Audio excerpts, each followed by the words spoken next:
Hi folks, it's Andy. I hope you're having a fantastic day. Welcome to today's Kendo rant. I've got loads to rant on today, especially as we have the World Championships individual men's tournament yesterday, or today, depends how you look at it. Depends where you are in the world, really. So I want to talk about that. But first, let's go through the comments from the last video. I paused the video and you had the same look on your face as you do in the picture behind you. Sorry, mate, I don't know what you're talking about. The next one. Is there an English translation of the book that you talked about? Not that I'm going to be doing 5th Dan grading, but it'd be interesting to read it. My Japanese isn't good enough to read it in Japanese. Okay, so I talked about Tsubazeriai from this book, which is the grading questions book for 1st Dan up to 5th Dan. So this is actually up to 5th, from 1st Dan to 5th Dan. As far as I'm aware, there isn't an English version of the book, but I am doing my best to kind of go through it sort of bit by bit and kind of translate bits of it as and when I can. Pretty much the stuff up to 3rd Dan is a little bit simple. It's like really based on basic stuff like this is like label the Borgu parts and stuff like that. I think there's another one that's like label the Shinai, so that's why I tend to concentrate on like the 4th Dan, 5th Dan section because it's a bit more interesting. So yeah, unfortunately I don't think there is one. Okay, this is a great question. Hi Andy, I thoroughly enjoying the rant series, thank you. I was wondering why we often see Shimpan wearing westernized suits at larger taikai, yet at regular uniform others, such as the Kyoto Embu. So you mean like the Kyoto Taikai, the Zen-Nihon Kendo Embu Taikai? Yeah, the Kyoto Taikai. It seems rather odd to have Western uniform for judges in a traditional Japanese martial art. Okay, yeah, no, you're absolutely right. It is a little bit unusual, but actually, I've got this sort of feeling that they used to wear like traditional Japanese attire, more like what they wear for the kata demonstrations these days, like a Montsuki kimono and like a striped hakama. But I could well be wrong. Actually, the standard uniform for the Shimpan of the grey trousers with the shirt, the white shirt and the red tie with the blue jacket, it's kind of standard across the board in a lot of Japanese sports that they use that for referees or officials at tournaments. I'd say that the reason that it's like that is because Kendo is a traditional martial art, but it's not. It's a Gendai Budo. It means it's a modern Budo. So they've been wearing Western clothing in Japan for a long time, as opposed to Japanese clothes. Most people don't spend their everyday lives in Japan wearing Japanese clothes. So you know, I think that's part of it. And probably also to easily distinguish between who is an official or a referee and who is a competitor is another thing. It's interesting though you mentioned the Kyoto Taikai, because actually up to the Kyoshi division in the Kyoto Taikai, they also wear a suit, but it's not the same suit. I think it's just a black suit. They don't wear the normal Shimpan uniform. They wear like a black suit with a different coloured tie and a rosette. And I think it's just the Hanshi division that they wear a Kendogi Hakama. I'm not really sure why, but that's probably something to do with because the Hanshi division is different to the others in that it's not Sanbon Shobu, it's a kind of Mohan Keiko. So it's like a demonstration match completely. There's no points awarded or scored. So the person that's officiating that isn't a Shimpan, actually. They're kind of like just a kind of court manager like you have at a grading. So I think that's probably the something to do with it.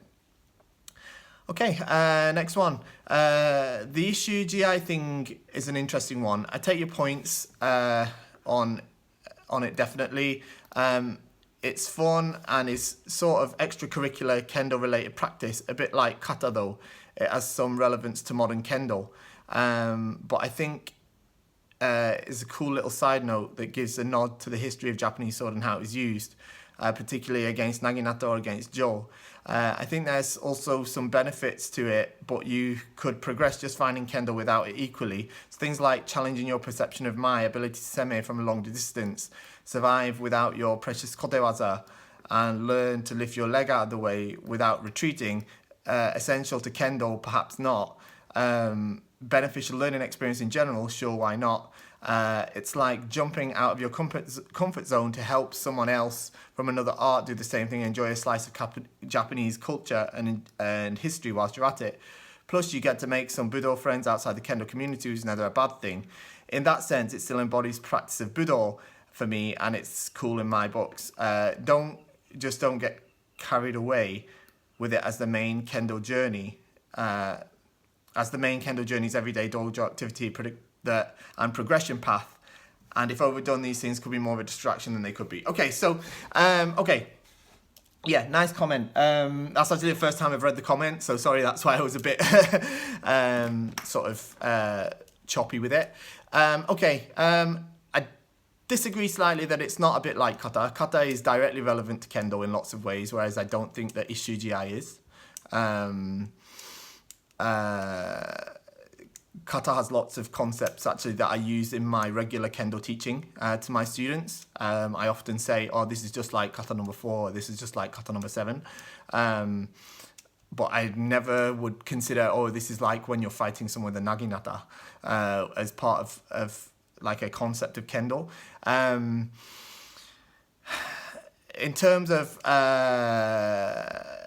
yeah, I mean, I agree. It's a cool little side note that gives a nod to the history of Japanese sword and how it was used. So yeah, I agree with that. It's kind of cool and it's fun and it's nice to look at it in that way. But I still don't think that makes it relevant to Kendo. And challenging your perception of my ability to seme from a longer distance. I don't think you would actually achieve that from doing Ishuji-ai. I know that they're further away because they've got naginata, but they're so far away, you're not gonna. I don't think that applying seme from a distance is kind of... I don't think it's more to do with the interaction between the two people and their weapons. So I think the length of each person's weapon is somewhat irrelevant to that. Because it only happens when you come to some kind of uchima. Not only happens then, but I mean it kind of only becomes relevant at that point.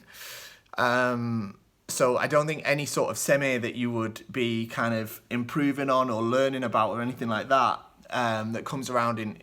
Don't get me wrong, I'm not saying that you wouldn't become better at doing seme against someone using a naginata, because I'm sure you would with practice. But what I'm saying is what you would improve on through practicing with somebody using a naginata. If you would improve your seme against them, it's unlikely that would directly carry over to somebody also using a shinai. This is just my opinion though, of course. Survive without your precious kotewaza. I don't know why we would need to do that. And learn to lift your leg out of the way without retreating. Again, yeah, sure, that's all cool for like getting better against somebody with a naginata or doing Ishuji-ai, but it's kind of not relevant to Kendo at all. Don't get me wrong though, right? Let me just stress this again. I'm not saying that doing Ishuji-ai is bad or that you shouldn't do it or that it's like a total load of rubbish, something like that. If you want to do it, you enjoy it, cool. Go and do it all you want. If you want to get better at doing it, then go and practice doing it. That's totally cool. Yeah. All I'm saying is that I don't see the argument of saying doing Ishuji-ai makes you better at doing Kendo working at all in any sort of circumstance. So yeah, that's my sort of thing on that. Okay. So you or a client of yours was talking about the Vanguard Kote. What was the design decision of using toughened synthetic leather instead of real leather? Okay, this is a great question. All right. So the Vanguard Kote, for example, they use synthetic leather, both on the whole fist and actually on the palms. There's two reasons why we chose to use synthetic leather instead of real leather. Now, when we talk about real leather, there's two types of leather that are mainly used in Kendo construction. The first one is leather that's from cows, so cow leather. It's total rubbish. It breaks really easily and it goes stiff and totally uncomfortable. So we never use cow leather in any of our bogu. In fact, most kind of Borgu in Japan, or Borgu companies or manufacturers in Japan, nobody touches cow leather because it's just rubbish, okay? It's just not suitable for the use in Kendo armor. Other companies that are making it sort of outside of Japan, and particularly run by people that don't really know anything about Kendo or don't practice Kendo, sometimes use it because it looks very similar to deer skin leather, like when it's new, but it totally performs differently, and it's obviously a lot cheaper than the deer skin. So lots of companies use it to sort of cut costs, and they don't really know the difference. But yeah, cow leather, we don't touch it, and it's absolute junk.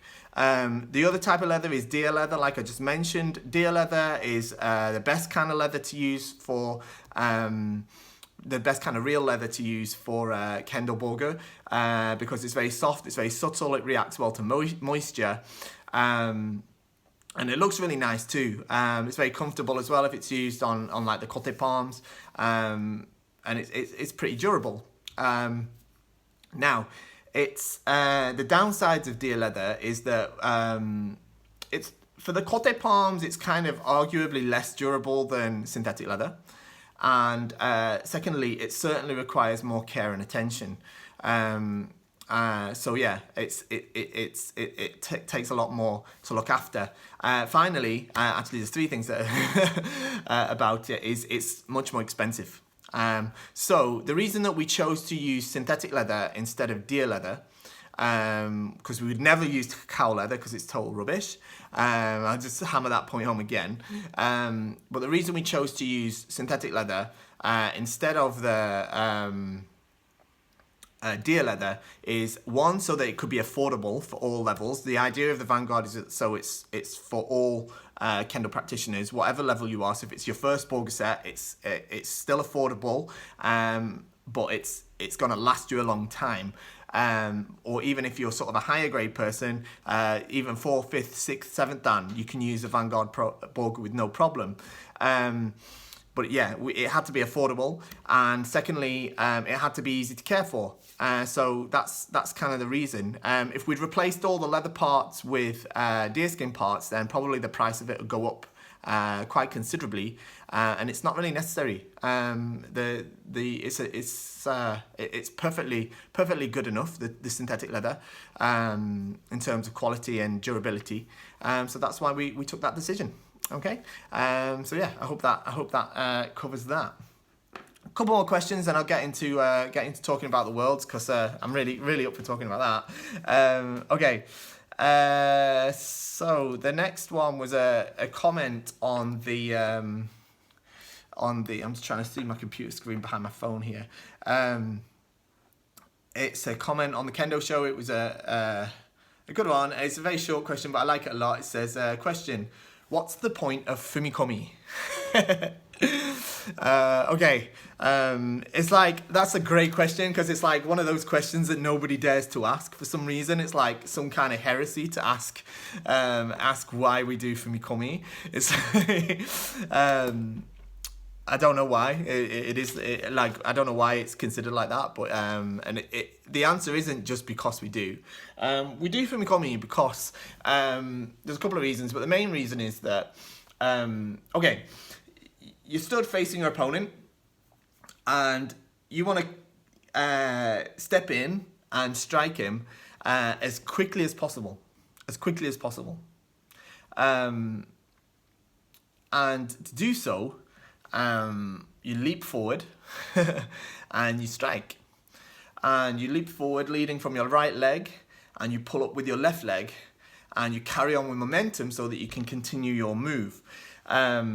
Now, the Fumikomi, the point of the Fumikomi, let's talk about the actual point of the Fumikomi first. It's not to make a loud bang on the floor, all right? It's not to make the waza sound more explosive or something like that, something aesthetic. Of course, it has that quality, but that isn't the reason that we do it. It's so that we can cover that short space and carry out an explosive attack, right? And when I say explosive, I don't mean in a visual way. I mean in an actual momentum, in terms of momentum, instant and fast. We do it so that our attack can be as fast as possible. If you watch the final of the World Championships that happened yesterday, if you watch Ando-san that just won it, if you watch any of his men attacks, do you think he could have done them faster by using a different type of footwork? I don't think so. I think he wouldn't have covered that distance in that short time without leaping forward in the way that he did.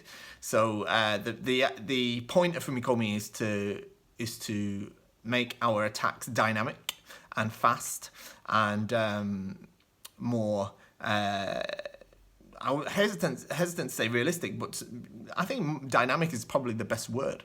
So it allows us to cover that distance quickly and also obviously follow up, because the minute that right foot hits the floor, you engage your right thigh to bring up the left leg and carry you on forward with that momentum so that the cut itself can be finished, or you can move out the way if necessary.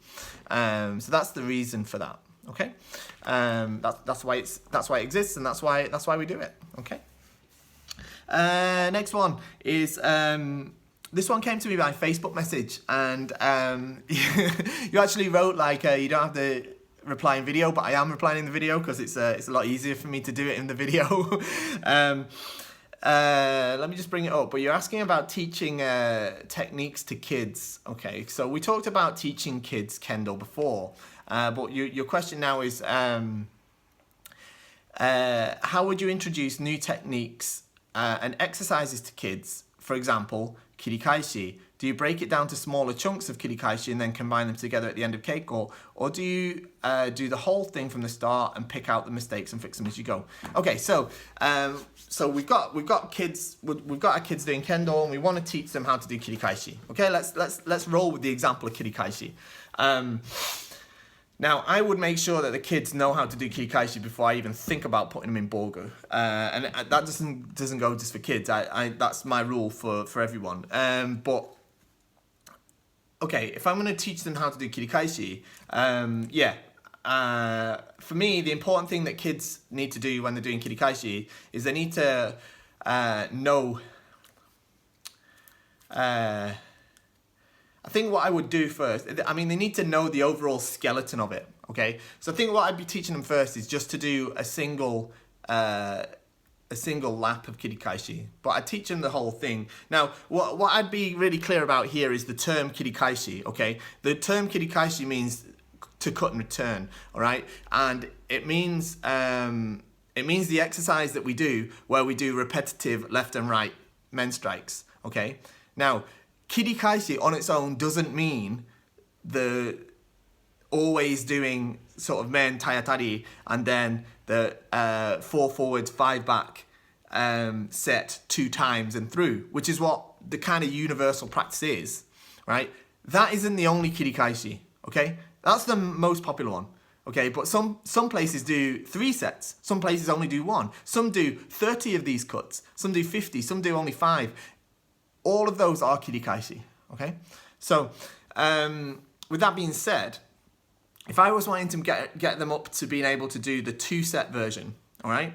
I would initially just I'd start them off with 1 set, all right? But I'd teach them the whole thing at once, all right? So, I'd teach them the men, tayatari, and 4 men cuts forward, and then 5 backwards, come back, men and through, okay? And I'd have them doing that. And then once they're able to do that consistently, I'd tap on an extra set and say, okay, so now we've done that, what we actually normally do is we do it twice. So instead of cutting and going through, we're going to cut and do tayatari again and do another set, and then you can cut and go through, okay? That's how I'd sort of break that down, to be honest. For something else like uchikomi, little kids, and they're probably not going to be able to do it properly, like just off their own accord. So instead of letting them sort of, if one of their, basically what I would do is I'd have them doing 2 types of uchikomi. One with sensei, one with the teacher, okay, with an adult teacher, and one with each other. Okay, so when they're doing it with the teacher shows the opportunity and they have to strike when they see the opportunity, okay? If they're doing it with another kid and they're going to do it together, then I would change it so that they always follow a set pattern. let's say men, kote men, the one that I always do is men, kote men, men, tayatari hiki men, men, tayatari hiki do men. Okay? For example. So that they could, because kids, little kids, depends on their age of course, but young kids, I'm talking like below sort of the ages of 14, let's say, they're not really able to figure out moving around in the bogu, doing everything in the right way, and then also think up which waza to show next. If they do, it ends up being a mess and it doesn't become ichikomi, it just becomes a jumbled mess of rubbish. So it's best just, okay, here's the pattern you've got to do, and then they don't have to think about that. They can just get on and practice, because that's more important. But I would definitely make sure that they're also doing ichikomi with sensei as well. Okay, so with their adult teacher. So even if you do jigeko with them, do jigeko and then finish it with a little bit of ichikomi afterwards or something like that. Okay, so yeah, I hope that sort of answers that. Finally, I wanted to address this because it is another important point, and that is the Blue Moon Kendogi, okay, on our website. So probably our most popular one. It's I'll go and get it. I've got one here. It's basically a synthetic Kendogi like this. Yeah, we talked about Kendogi a couple of episodes ago, and it's this this sort of synthetic style Kendogi. And it's really lightweight, and you can wash it in the washing machine. It doesn't fade. It's a lot better than a cotton Kendogi like that, especially for everyday practice. Now, I made a sort of comment in when I last talked about this, saying it's brilliant for practice, which it is, but it's probably not the best choice for gradings. All right. Now, I want to clarify that statement because I've got a couple of questions about that. When I said it wasn't brilliant for gradings, what I mean is, like, if you're going for like 3rd dan, 4th dan, 5th dan, you want to be using a sort of aizome cotton Kendogi. All right.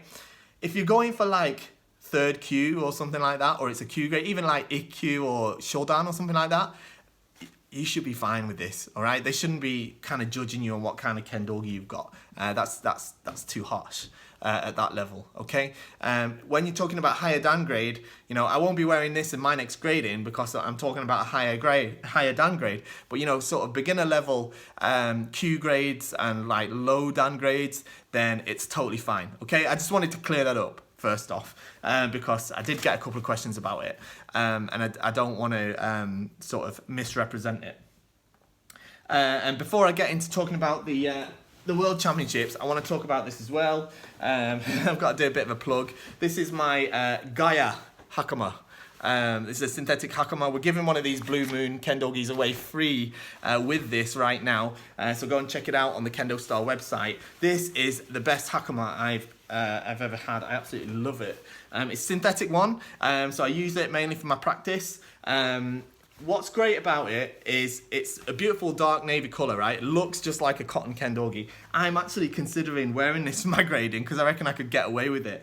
I probably won't. I'll probably wear a heavier one, but I won't enjoy wearing it as much as I enjoy wearing this one because it's so lightweight and so comfortable. This fabric's so soft. But what's even better is, first off, if I just drop it like that, you can see how sort of airy the fabric is. You can sort of see through it. It's brilliant. But most importantly, we stitch the pleats, like we double stitch them. So they're stitched on the inside like a kind of normal synthetic Hakama, but these ones are stitched on the outside as well. Now you can't see it unless you look up close, but they've got a row of stitching running down here, and that combined with this wonderful fabric means, right, and don't get shocked, right, you can screw this thing up like this, and you can leave it like this for a day or something, and it'll drop back really nice. You can wash this straight in the washing machine, hang it up to dry, hang it up to dry. It's got the hoops in here. Hang it up to dry like that, and it'll come out all nice and neat, which is really great for me because I'm I'm really lazy with my Hakama, which is really bad, especially for someone that runs a boga shop. But I am, and I mean, I do fold them up and stuff like that, but I tend not to straight after practice. Like, I want to get home, so like I get changed, I just roll it up like I just did, shove it in my bag and deal with it when I get home. And I can do that with this and it's not a problem. So yeah, definitely check it out. It's really nice quality tailoring as well. It's great if you're a beginner, but it's great if you're a high level person as well. Like I say, I'm wearing it, and I absolutely love it. So go and check that out on KendoStar. All right, enough of the plug. Right. So the World Championships happened yesterday. Or was it this morning? Well, it depends where you are. It was sort of yesterday for me because I'm in the UK, so it was like during the night. I guess it was this morning. It happened. It started at like 1 a.m. So it's technically today, all right? So yeah, okay. So it was today, and the men's individuals, Mr. Shaw Andor won the individual tournament, and he was fantastic. I have to say. What an impressive set of Shiai. I really enjoyed watching his matches throughout the tournament. And especially the final. I really want to talk about the final because, wow, what a final that was. His opponent was Mr. Jo. I don't know how the proper pronunciation is. In Japanese, they're writing it as Cho. But I don't know. And what a match. What an absolute brilliant match. Obviously, I'm sure it's going to cause a little bit of controversy, but basically, there's a video. I've posted a video earlier on the blog, and there's loads of videos out there, so it's easy for you to go and see it. But the couple of things I want to pick up on is like, first off, so Joel comes in for Kote against Andor, who manages to parry it and return with a brilliant men strike almost instantly. Bam, bam. And it was fantastic. What a beautiful men. I've seen a couple of posts showing freeze frames from a slow motion where it's kind of slightly hitting the men gane as opposed to the men baton. But like, that doesn't matter in this case. Like, that is totally like that kind of cover enters in that sort of Gemyo area when I talked about Gemyo no waza. But also don't forget that like referees don't have slow motion replay. If you watch that full speed, it's 100% ippon. Like, it was such a good man. Then here's where the controversy is going to come, because that's where Andor came in and started to kind of play for time a bit, right? Not a bit, a lot, all right? He was kind of sticking to him. He was trying to guard his point. Now, yeah, that's a valid strategy, man. That's what you do when you're in that situation, and the whole pride of the country is resting on your actions. So, you know, it's not the most beautiful thing, it's not the most exciting thing, but that's what you have to do in that case. You've got to remember, if this guy loses the Shiai, it's going to change his life, all right? So, as it is if he wins. This isn't like it is for most of us, where if we lose a Shiai, it's kind of, we just have to lick our wounds and get over it. It could have real consequences for these people. So, you know, he did it well, though. He wasn't doing it in a particularly ugly way. He was sticking to him. He wasn't really trying for the waza, but it wasn't super egregious, but it was enough to get him the handsoku, which I totally agree with, and I'm sure he does as well. And so he gets the handsoku then for kind of time wasting, and then shortly after that he gets knocked over and he nearly goes out of the Shiaijo, which was quite lucky for him, really, because if he'd gone out the Shiaijo there, then that would have been a point against him.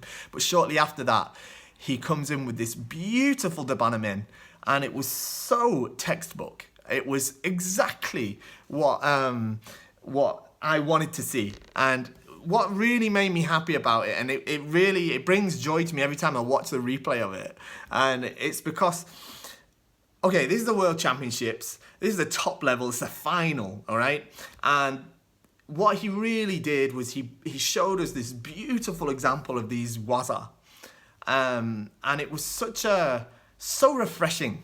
Okay, and it's not that in the past that we haven't had that at other worlds, but it was the overall match, all right. And I want to give credit here as well to Joe, the lad from South Korea, because, you know, up to certainly like the last few championships, Like the Korea-Japan matches have always been a real mess, a real kind of dogfight where they've just been sort of bashing each other, and there's been all sorts of horrible things going on.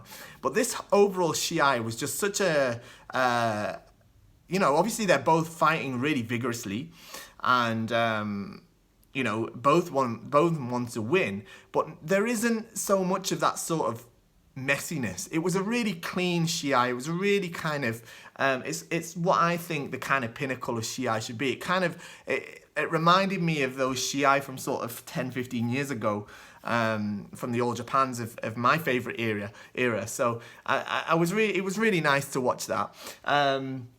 It was really nice to see stuff as well. Like, and this is the other thing. There's a bit of a myth, really, that the Korean team and the Japanese team hate each other and they're deadly rivals. Of course, they're rivals, all right, because they're pretty much the two strongest teams in the tournament, and they have been for a long time, and they've always been fighting against each other. But it doesn't mean that there's necessarily bad blood there. And what's, you know, you can see this. There's one point in the match where Ando falls over again or gets pushed over or something, and Joe gives him a hand up, and they give each other a tap and a nod, and they kind of get back on with it, and then they're back to fighting. And when you're competing at that level, you know, you don't really have space for bad blood. It's not really about that. It's more the kind of what can I say? The concentration that's required for them to achieve victory. That's what they're thinking about. They don't really have the room for that kind of some sort of veiled hatred or something like that. For the most part, anyway. So I just wanted to kind of go back over it because I just thought it was such a nice Shiai. I thought Ando did such a brilliant job of representing his country. I think Joe did as well. I think they both. I think what it really was. And I think what I'm really happy about is that, and again, a credit to Joe here, because if Joe had gone down that route of doing the whole sort of win at all costs kind of messy stuff, and Ando had done the same, or if either of them had done it and it had ended up in a messy Shiai, I know for a fact, and I know from experience, in Japan, the comments everywhere, the whole thing would have been, oh, the South Korean Kendo was a right mess. And it's not always like that, of course. A lot of it's instigated from the Japanese side, but there was none of that. And I think anyone that watches that could only say that both players were exemplary and both were excellent representatives of their country. So yeah, I'm really pleased for that. I think it's an absolutely wonderful thing for Kendo in general, and it's really nice to see such a beautiful Shiai at such a high level with so much stake on it, so much at stake on it. But yeah, I mean that's what I think. Anyway, if you think I'm talking rubbish though, if you think that his time wasting spoiled it or something like that, then cool. Let me know. Leave me a comment down below. Tell me how wrong I am. Tell me what you think about the matches that you saw or anything else that I talked about today. Leave me a comment. Let me know what you'd like me to talk about next time or any questions that you've got. And don't forget to do all the like, subscribe, share, social stuff. You know what to do. I say it every day. You've heard it all before, not just from me. So do all that stuff as well. And what was the other thing? Shop at KendoStar. See you soon, folks. Thanks a lot for watching.